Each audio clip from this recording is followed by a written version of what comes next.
สวัสดี FC กับลูกค้าหมดทุกคนเนาะมื้อนี้เอาสิมารีวิวเครื่องเข้ามาใหม่พอดีสั่งมาได้3กระบอกเนาะช่วงนี้พอดีเป็นช่วงฤดูเลยเนาะฤดูเข้าป่าเนาะลูกค้าคนใดสนใจตัวใดก็ติดต่อมาหาเนาะเดี๋ยวเอาสิมารีวิวแต่ละบอกอธิบายละเอียดให้ลูกค้าไปนํกันเนาะแจ้งราคารายละเอียดให้เนาะเพื่อให้ลูกค้าคนใดที่เงื่อนไขเพียงพอเนาะอยากได้ก็ติดต่อมาหาเนาะอ่าบอกนี้จะเป็นTactico บอกนี้นะTactico ของไซงอนอันนี้นะ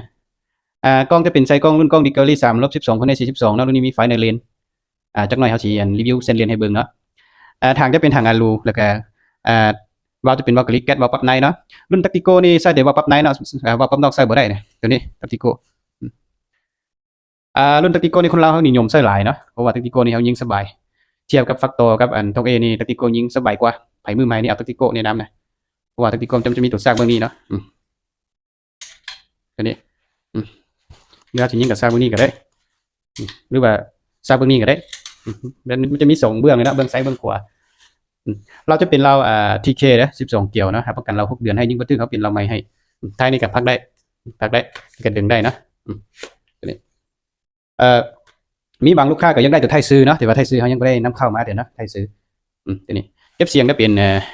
รุ่นดำเลยนะรุ่นเป็นรุ่นสีดำตัวนี้นะตัวนี้ค่อนข้างเก็บเสียงได้ดีนะ95%อันนี้นะเก็บเสียงนะตัวนี้บอกมีราคาอยู่ที่8,500,000เด้อแล้วก็อีกเดือนนี้เนาะเอาแถมให้ตัวจับถังกับเราให้เนาะลูกค้าอยากได้ตัวจับถังกับเรานี่แคปจอคลิปตัวที่เฮารีวิวนี่เนาะอยากได้ Tactico แล้วแคปจอดูคลิปที่เฮารีวิวมานี่เฮาแถมตัวนี้ให้เลยเนาะแถมจับถังกับเรานี่ให้8,500,000เด้อเนาะได้สูบน้ำแล้วก็ได้ตัวจับถังกับเราพร้อมเนาะนี่เนาะไปฮอดกับจะเอาไปหารไส้เลยเนาะตัวนี้มันจะเป็นอะลูด้วยนี่นะตัวนี้เฮาขายย่อยราคาเป็น300,000ตัวนี้นะขายย่อยลูกค้าคนไหนอยากได้ก็ติดต่อมาหาเนาะเครื่องบ่มีเก็บปลายทางเด้อมีแต่ต้นทางเนาะ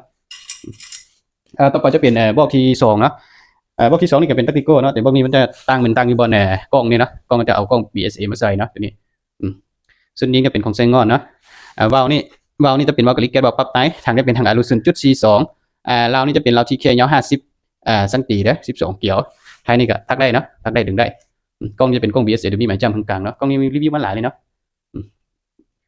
บอกนี้ราคาเป็น9,800,000เนาะลูกค้าคนใดสนใจก็ติดต่อมาหาเนาะถ้ามีแถมตัวจับถังกับเรานี่พร้อมให้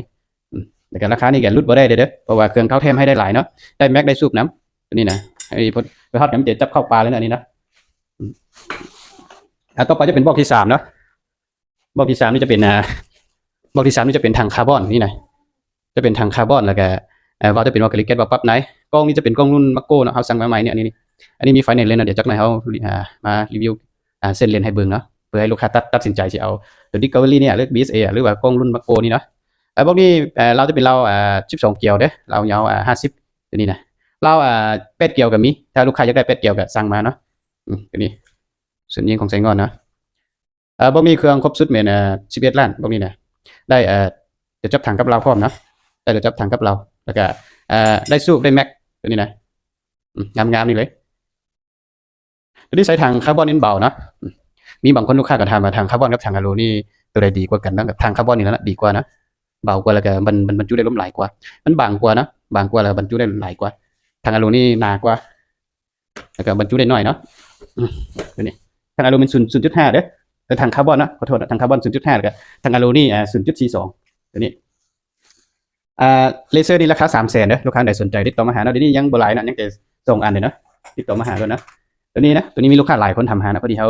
มีอันนึงนะตัวนี้รุ่นนี้จะเป็นรุ่นติดกล้องหรือว่าเขาจะไปเฮ็ด YouTube บ่มันยังก็เอาตัวนี้ไปเฮ็ดก็ได้นะตัวนี้เวลาเราหั่นแล้วจะหั่นตัวนี้นะหั่นกล้องเดี๋ยวสิมาตัวนี้มาเทียบเพื่อลูกค้าอยากได้เอาไปใส่นะเราจะหั่นคือแบบนี้นะหั่นคือแบบนี้แล้วเราจะมี3อันนี้3อันนี้ตัวมาซุบใส่นะมาซุบใส่บนนี้แล้วครับเราจะหั่นน็อตเราจะหั่นตัวนี้เกี่ยวตัวนี้มาจับใส่ก็ได้เลยนะเราจะหั่นคือแบบนี้แล้วก็เอาโทรศัพท์มาตั้งไว้นี่เลยนะแล้วก็ยิงตัวนี้ราคาแม่น550,000เนาะตอนเขาซื้อมันมีแม่น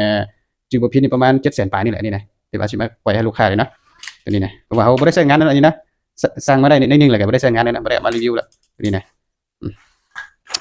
ต่อไปเป็นแม็กใส่ลูกนะแม็กใส่ลูกนี่ของตัวนี้ใส่ฟักตอแล้วก็ใส่เตมีใส่ทกเอได้หมดตัวนี้นะราคา750,000เนาะอันนี้นะลูกค้าใดอยากได้ก็ติดต่อมาหายังบ่หลายเนาะ1 2 3 4 5 6 7 8ยังได้8อันเด้นะต่อไปลูกค้าอยากได้ลูกนะลูกปืนลมนี่ก็มีเนาะอันนี้เป็นลูกมอเตอร์นี่นะ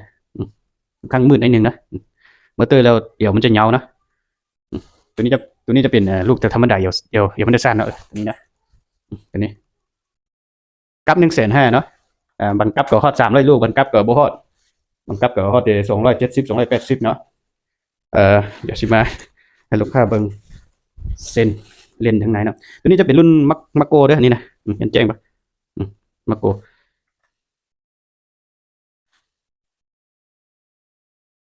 เส้นเส้นมันจะเป็นไม้บวกเนาะแล้วก็เป็นเลขเนาะรุ่นนี้แจ้งเนาะรุ่นนี้เนาะถ้าเทียบมาในรุ่นนี้ยังแจ้งกว่ากล้อง Discovery รุ่นนี้นะตามที่เขาเบิ่งมาเนาะตัวนี้จะเป็นสีแดงนี่นะบิดบนนี้เนาะบนมีไฟเนาะตัวนี้ต่อไปจะเป็นกล้อง BSA นะตัวนี้กล้อง BSA ตัวนี้ก็แมนอีกกล้องหนึ่งที่คนเรานิยมใส่นะตัวนี้นะตัวนี้จะมีไม่จับกลางอันนี้นะไม่จับกลางเดี๋ยวสิมาให้เบิ่งสิเห็นป่ะนะค่อนข้างเบิ่งยากนิดนึงนะนี่นะ